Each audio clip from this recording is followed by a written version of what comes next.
good job, don't slack off. Wake up every morning, make a good impression on your boss. Don't do anything that I wouldn't do. And when you're making money, make sure you don't spend it too soon. Fuck that, I'll do what I wanna do. I got a different path from everyone, and that includes you. Who are you to tell me how to live life? In these times it feels like nobody's right, yeah. So I'ma figure out what else we succeed, and then invest all of my time into that and proceed.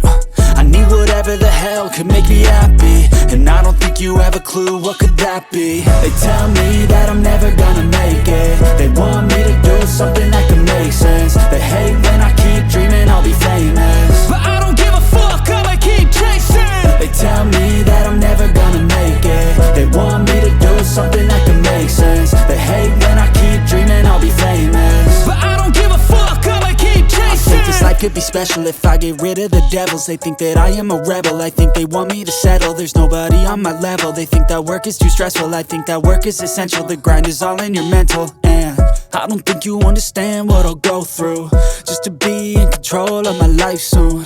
All the negativity, man, I'm immune. I don't really need a mask with all I've been through.